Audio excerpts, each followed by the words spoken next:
when we're talking about culture, I always think about whose culture are we talking about, and what part of the history are we really thinking that is part of the history we're talking about. And I want our audience to experience, not to say, okay, that happened to them, not me.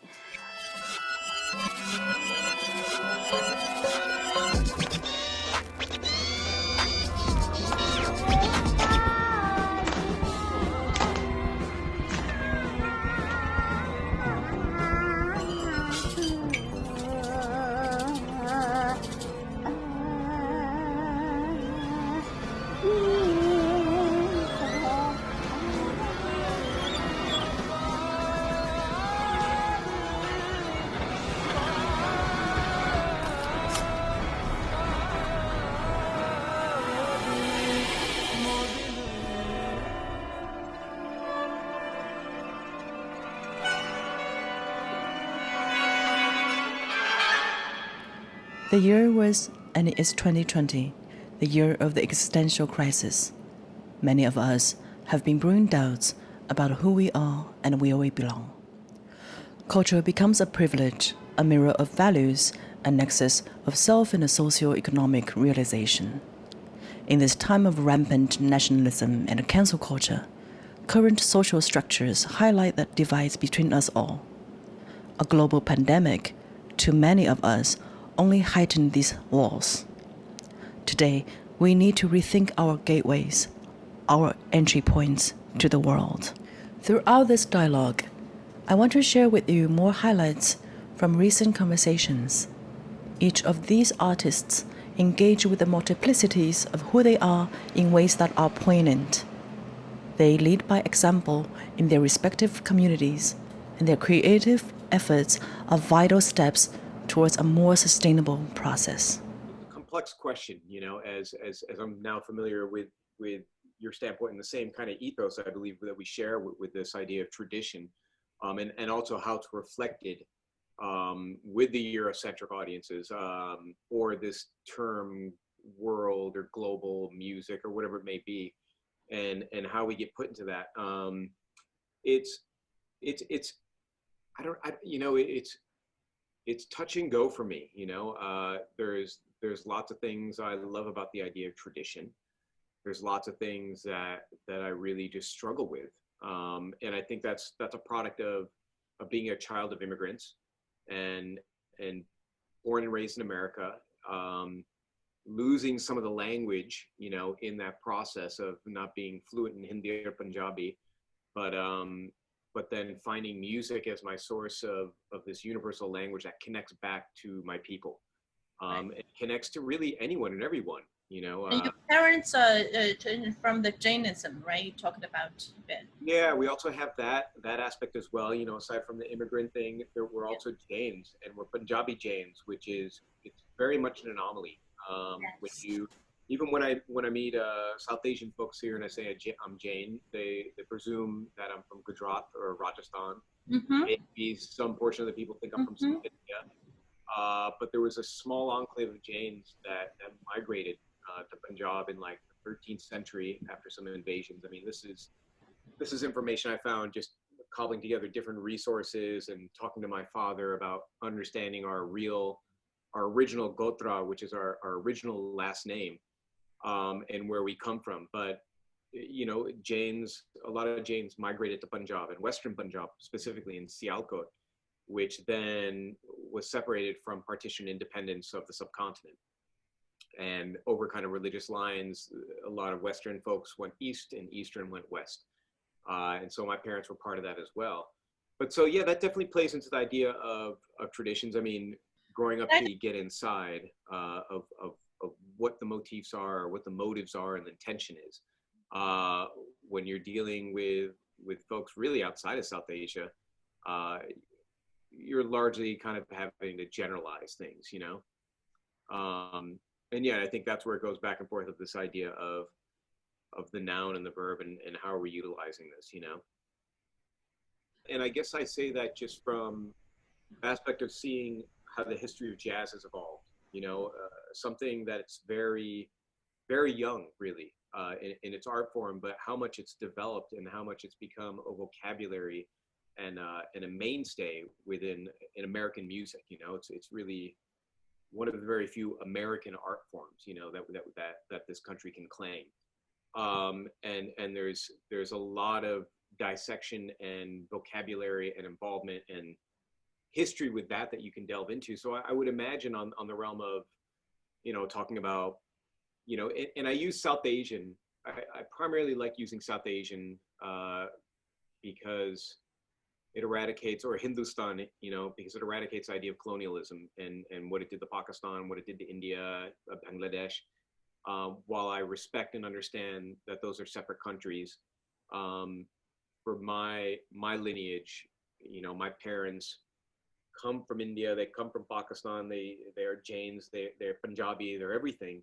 So for me, in this culture of America, when I say South Asia, to me it kind of represents all the people that come from that subcontinent, you know, from the folks I meet here in this country, versus having more separation, you know, and but still acknowledging and you know, with there being more representation from all corners of the globe, in people being able to delve into the nuances and being able to talk about it to audiences and talk about it to anyone that's listening. I think people are going to gain more knowledge. People are going to gain more vocabulary and ability to wrap their head around what it is. You know, I can certainly say that's true with Jainism. You know, just growing up, no one knew what that religion was. You know, until maybe I was 18, until I went to college. It's never a static thing. You know, and I think that relates to the idea of what you just said again, you know, the idea of tradition and building that vocabulary. Like nothing is ever static. I admire Sunny's fearlessness. He is also fortunate. He has access to knowledge and therefore choice. In order to be fearless, you have to first know and have access to traditions being taught. Traditions cannot be on an altar, like it's been lost. You cannot tell someone they're a child of that land and not giving them access to knowledge of it. If they could easily travel outside, they would. But sometimes they cannot. We need to redistribute the wealth of resources of knowledge. With this, we create choices of who gets to reinvent for themselves and has the power to say so. Often, knowledge is not publicly available. We must examine how knowledges are sourced and categorized. Only then can we widen the scope of who gets to create what. In risking our sense of self, we must also reevaluate what it means to succeed. So much funding goes to fetishizing world premieres. What does that even mean? What's the lifespan of this work? Can we reimagine world premieres as the start of new conversations to be had? Remembering art is something that keeps building, not a finished relic. Unlike culture, a world premiere is not mutable. Stop competing with numbers of world premieres. Stop competing with numbers of regions you claim to represent. Stop comparing where you excel in relation to someone else's. This is not a project of now. We will not see immediate change. But with time, patience, and care, however, our future generations might see the heart of our labors. I have been following this initiative, and you've been doing this for quite a number of years, right? 40 years. 40 years. It started first 40 years ago. We call it Khmer Study Institute. And after some years or so, it was dissolved. And later on, I returned back to start the new initiative with my wife, Susan.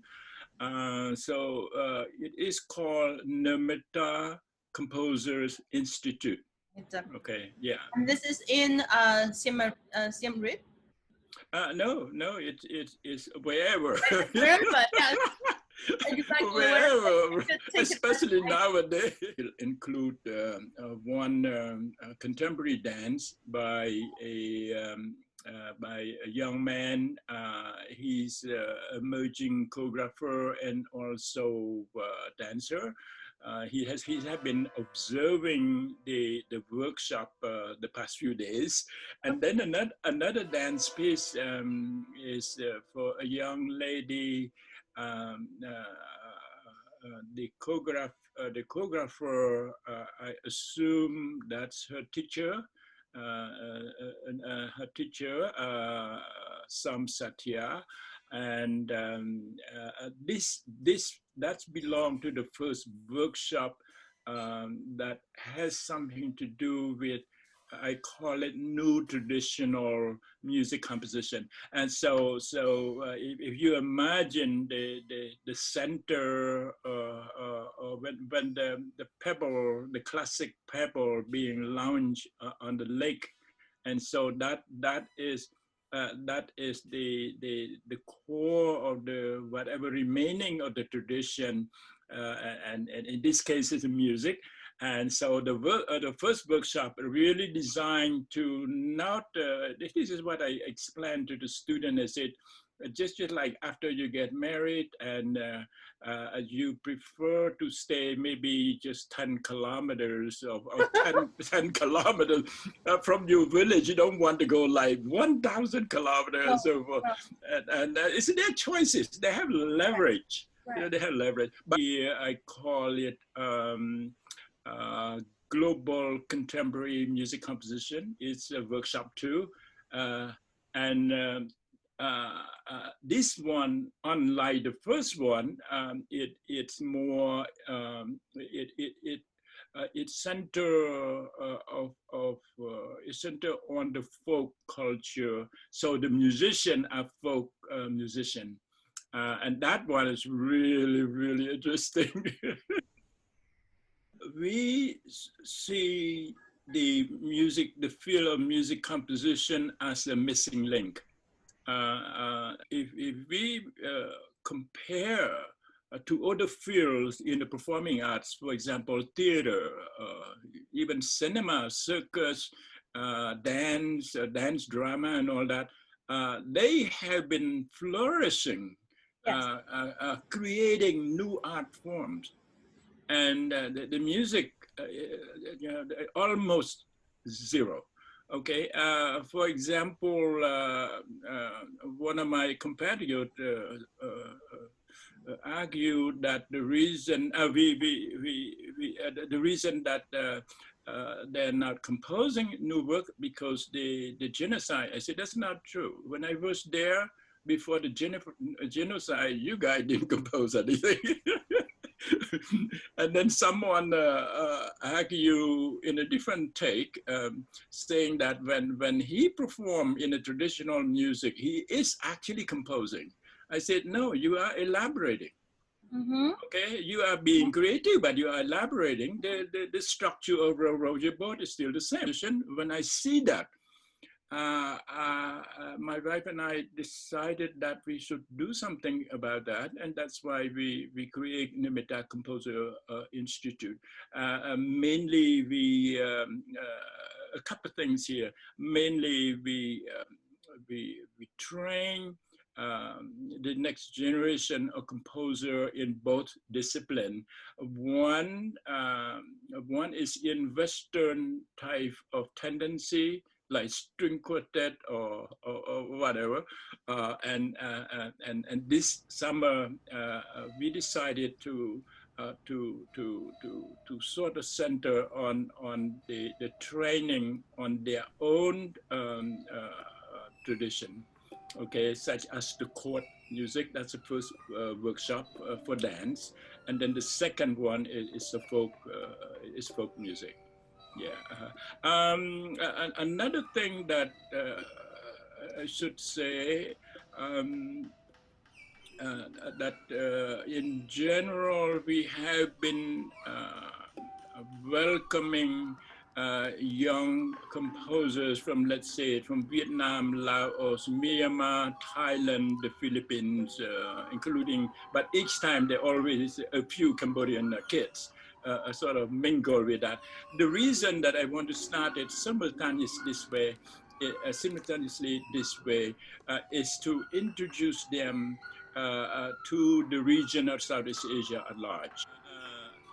And sometimes they're like three composers put it together, literally, because they want to draft out a large scale form, like over 10 minutes and so forth, you know. We are talking about 101 student here. You know? We're not talking about advanced student at all, you know, and they figure out a way, yeah. And my other question is, how do you think about the relationship between the tradition and the classical music, whatever that the classical means, or contemporary music? Right. That's a big topic, and yes, there you can always find a relationship. You can always find, and the question is how far one wants to go. How much distant from your parents' village to your village or your future's village. Okay, this is really up to them. We are only listener. We are only trying to help them and try to guide them. We don't play the role as teachers. We don't believe in that. We just guide them. And so guide them in what way? Guide them by reading their mind, by reading their manifestation sonically, by sensing something that come out from the earth, and something that could be parallel to the tradition, but of a different tone, different language. And something is pure imagination. There's so many things there.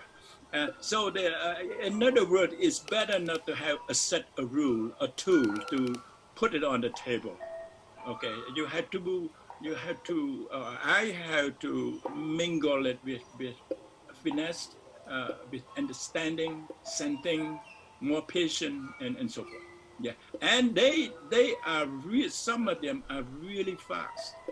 They're really fast. They can shift the same piece with different angle each day, different angle. And then we just ask the question and say, right now, the way you play Chacon and the conversation with the boss and yourself or the young man in the factory and all that, you have three to bother with. But you know, we haven't heard much of the Chacon play. That one need to have a role. You know, then they come back with it. I think it's really interesting. So you encourage more of that experimentation. Yeah, to see what the one thing that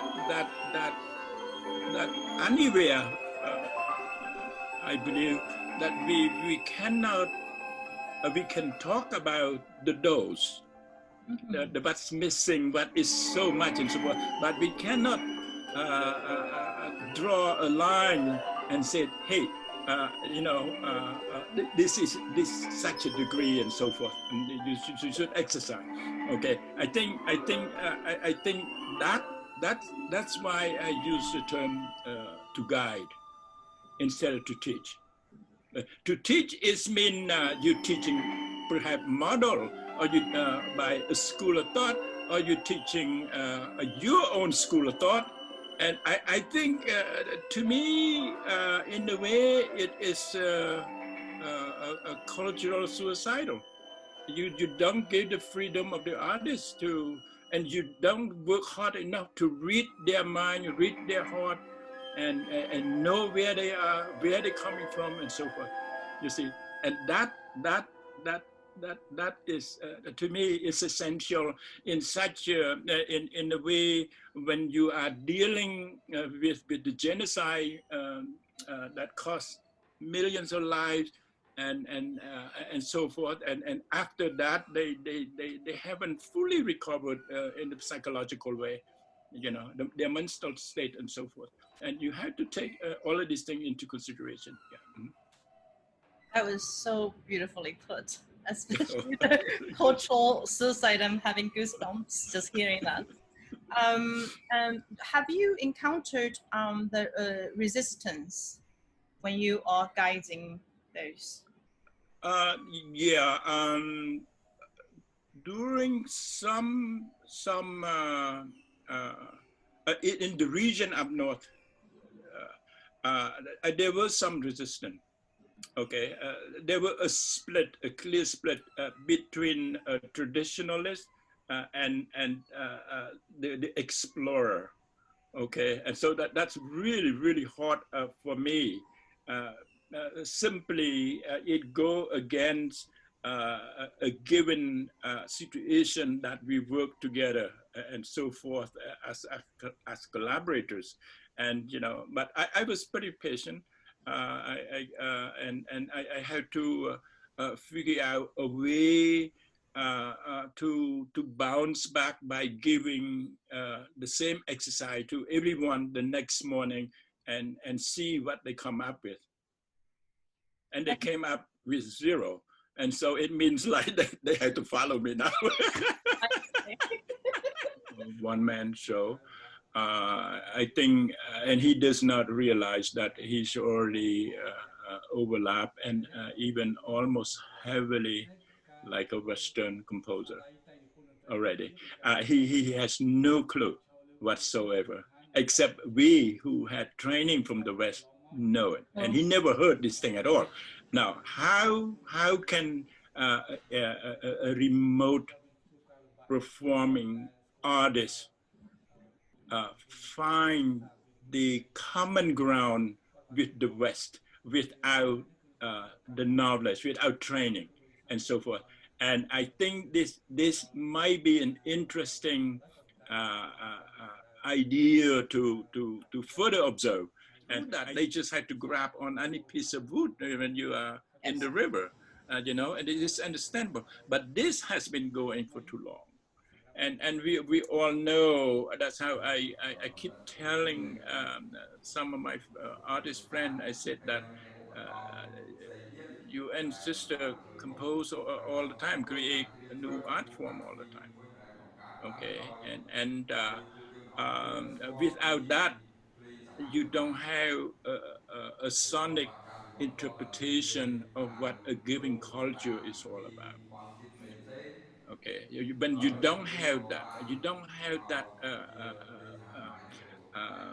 a kind of abstract type of artistic manifestation in a given culture, then the preservation will sink at some point, because how long can a culture preserve a 2,000-year-old piece, a 3,000-year-old piece? No, there is no way. It's going to go down by itself, one by one.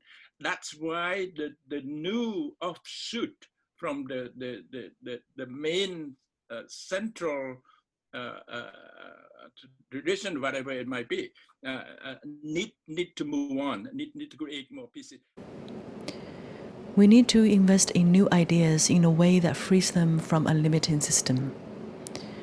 This is what I look at as a sustainable way of new diversity.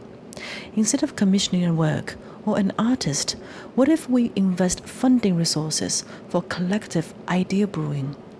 Rather than a world premiere or finished project, we accept that a new idea is the result, one that will continue to adapt and evolve over time, a living, breathing idea. At the heart of this collective idea brewing, we need a training ground driven by Skillshare. It is important to bring together artists and collectives with a production team. Provide production and design knowledge to regions without existing equipment and frameworks, so that specific and local knowledge merges with knowledge for the production. For example, setting up workshops in the field of lighting design or workshopping applications for project funding. Critical to this Skillshare is the inclusion of a translator from the beginning. Ensuring information is available feeds the new idea back into the community. And let's not forget about our audience. They are just as important in the dialogue surrounding new ideas. Right now, education is separate for presenters and sometimes an afterthought. Inclusive audience education takes into account the fundamentals and offer impossible knowledge of traditions while still allowing a certain freedom to incubate new ideas in consideration of history, the human condition, and our lived reality. World music is a coined term by the West, a Eurocentric approach that implies a high and a low culture. Festivals and concerts talk little about its classical approaches, lineages, and nuance. We need more of a guided listening process, asking what are the history of the instruments, how are they used in this context. We need to acknowledge its own classical approach and its own experimentational mutations.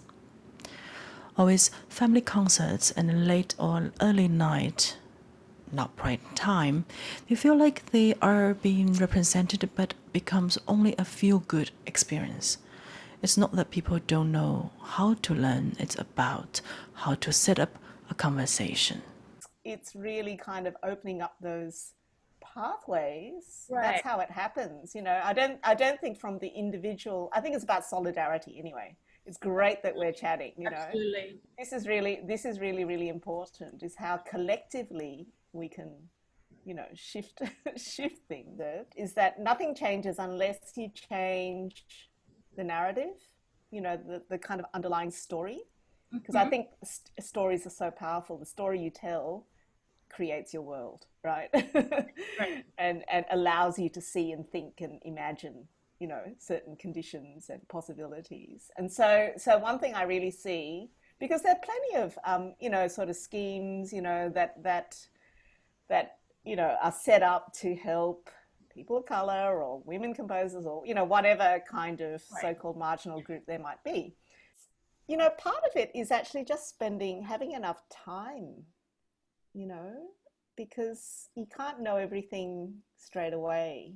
Right. Because people don't trust you Exactly. unless you have that relationship, right? You can't just sort of go in there and expect to sort of know stuff and learn stuff. I mean, that's a very sort of Western academic approach, right? That you go and study something, and that it's there for you to study. Whereas from inside the culture, no, it's not really like that. You have responsibilities. Yeah, you have responsibilities. You have to learn how to breathe for 3 months before you can pick up something. Yes. Yeah. And so I feel time is really crucial. And that's why, it's so tricky because there's no quick fix. Right. Absolutely. And so I think what we see is that it requires like really long investment to get significant change. And sorry, I just can't see any sort of really fast fix. But on the other hand, this notion of leadership coming from within other communities is for me the only sort of really healthy way to do it, and investing in that, actually modeling the pathways in which you're kind of building something culturally, in a really deep long-term sense. This curatorial role for me is identifying what I see as the strength of the artist and really trying to encourage that through and providing the resources, right? You need someone to help you transcribe, that all the stuff that the visual artists have. Artists don't build their own stuff. Other people help, build it, source materials, solve the technical problems.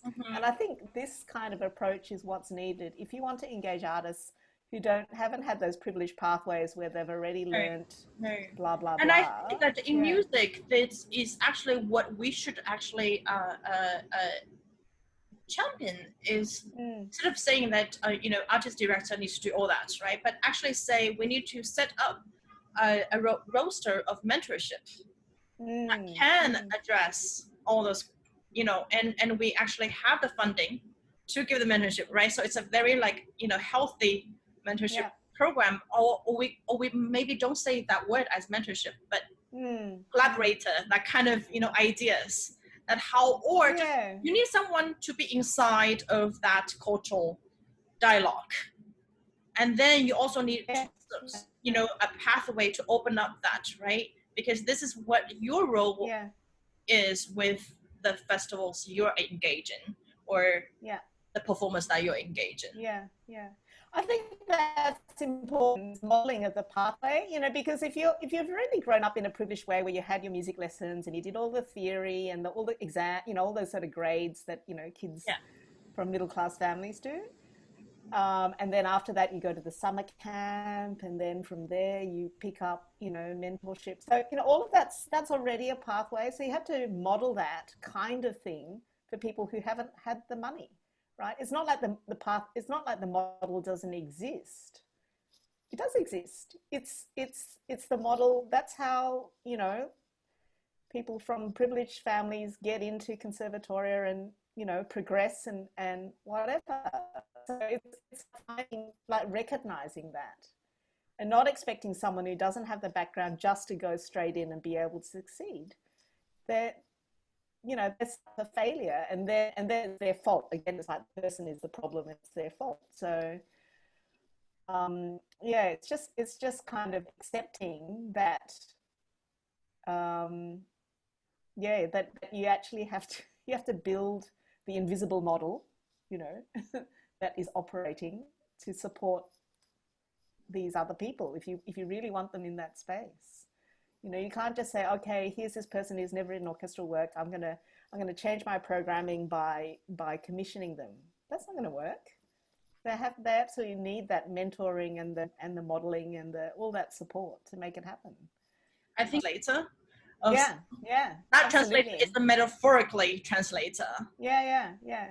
Right. And you need the intermediate step so that, you know, you work with a smaller group first, you know, you have the workshop kind of process. But, you know, this is not, again, I have to say, turn it around. So that's not the problem. That becomes the richness of seeing this, you know, that if there's a person who's never been represented in that area suddenly is there, how can their community celebrate them? You know, how do you turn that? For me, that kind of teaching method is the way it works in Indigenous communities.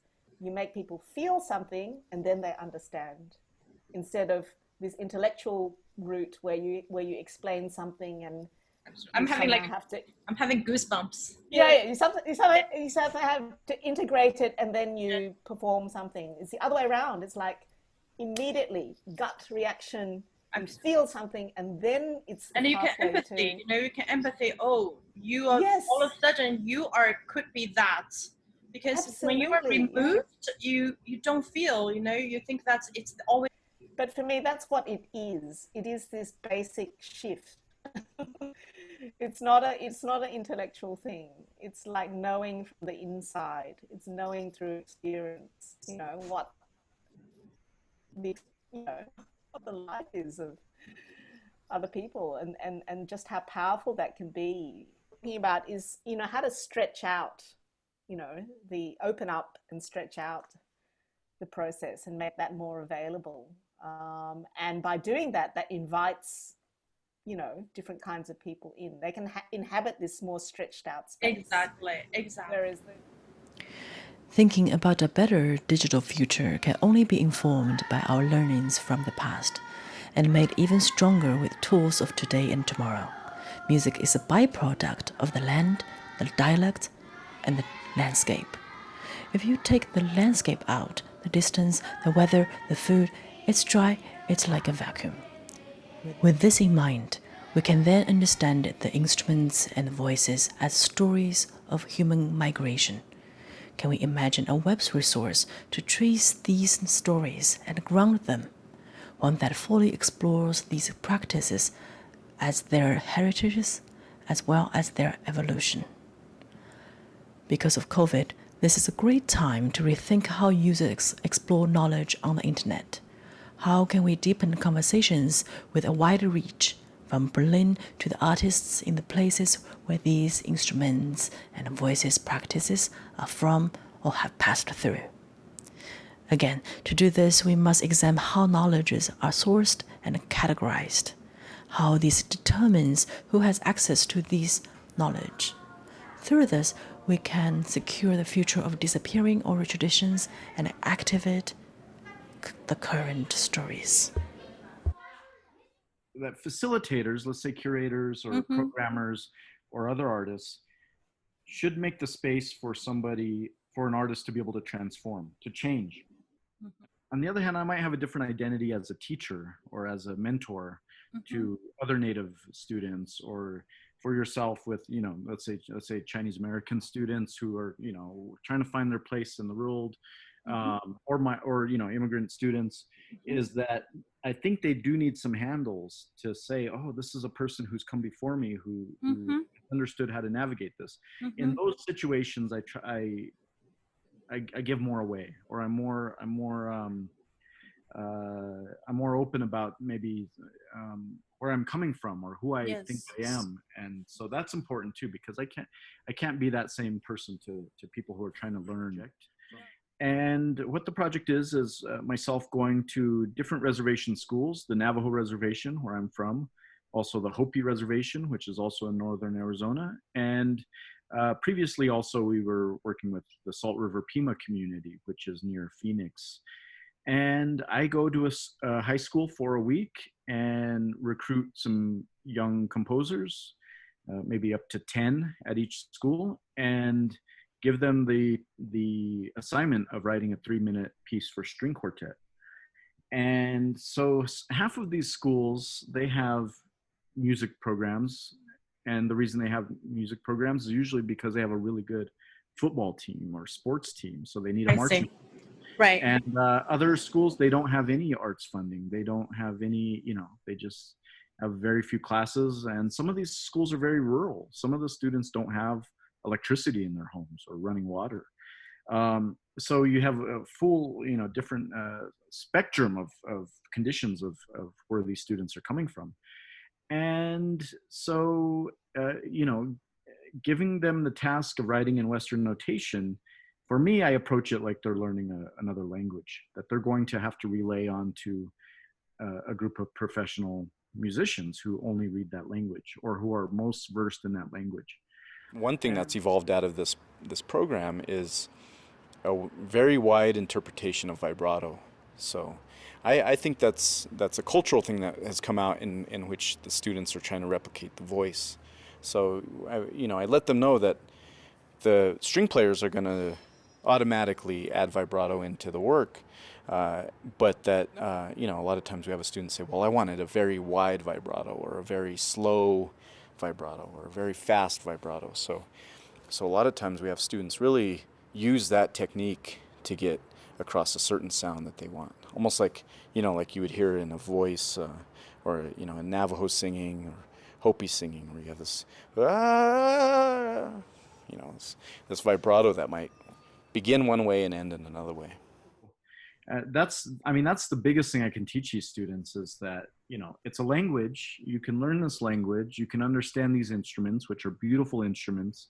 They have their own tradition, but it doesn't mean you have to write in that way, And there are going to be different corners of this world that won't like what you do, but there will be very strange corners that might like what the odd things you make with these tools in this language. So that's all I can really teach these young people. And, what's been interesting is, in the 21st century, is that all these young people might have, apps and iPhones and things. And maybe they're not interested in writing another string quartet again, but I get students who then, have questions of, oh, well, I want to work in a recording studio, or I want to move to the next city and, make other kinds of music. And so that's where, a lot of the lessons end up, evolving into something else, or they want to become a sculptor or, a filmmaker. And so, I'm there to also at least try to guide some of that discussion. But yeah, it's to let them know that, on one hand, we're dealing with a very old European tradition.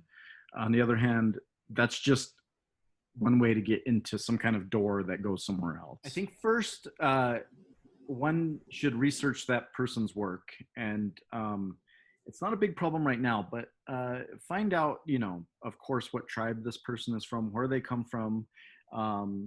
Seek out folks that are, identifying as indigenous, are recognized in their communities as being indigenous artists, and you must like their work. I mean, don't collaborate with somebody and you don't really like their work.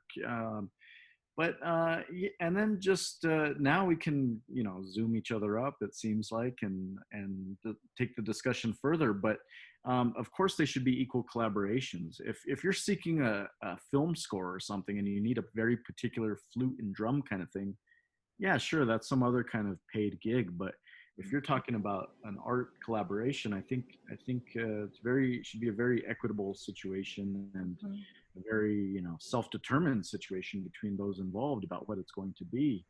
And you might find that the person has an idea that they would like to that might need that contribution from the person who's seeking the collaboration that they don't have access to. So that can be very equitable and kind of reciprocal relationship of making something that would never exist in the world had that union not come together.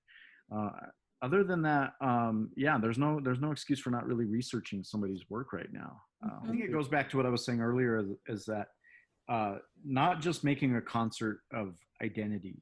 I think there's other things to talk about than somebody's identity.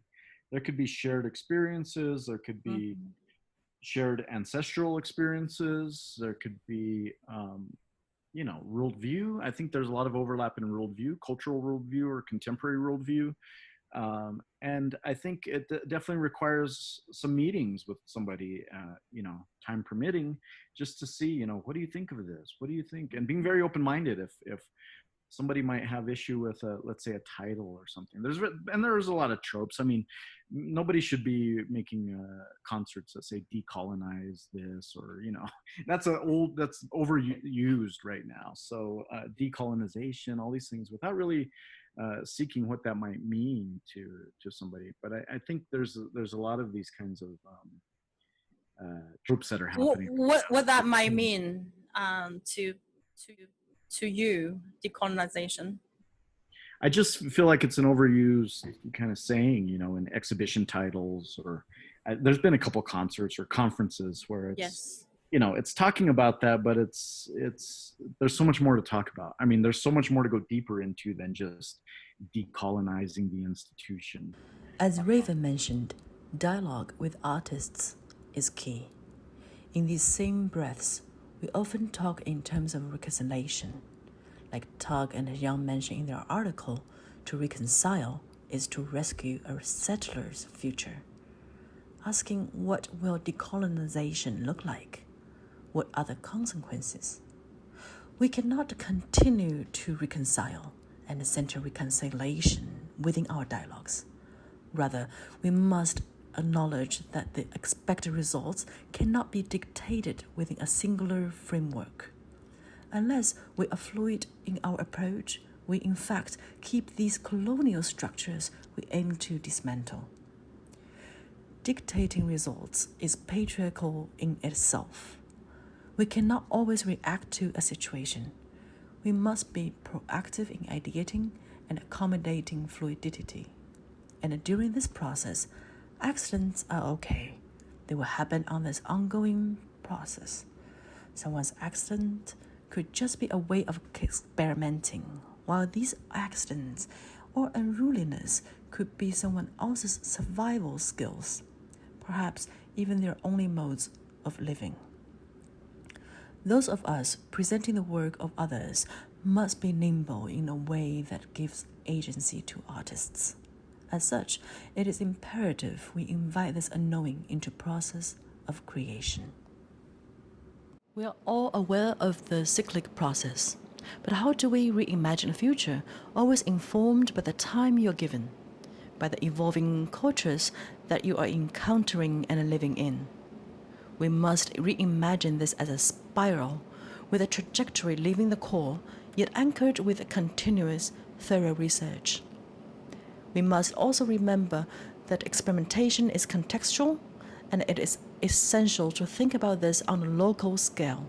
Oftentimes, when artists experiment, this is disruptive to their community's infrastructure.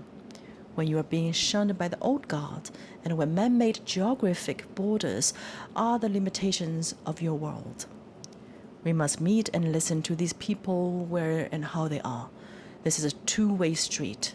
Only together can we reimagine models of collaboration, leaning on each other's knowledge and modes of existence. Only together can we learn how to reinform and co-inhabit in the post-COVID world. This takes time. Let's focus on the transformative years, letting go of the quantifiable results, because, as we know, results always change and shift faster than we can predict. Today, you have been invited into our dialogues. Let's not have this to be a project of now. Let's keep the momentum going. Off I go.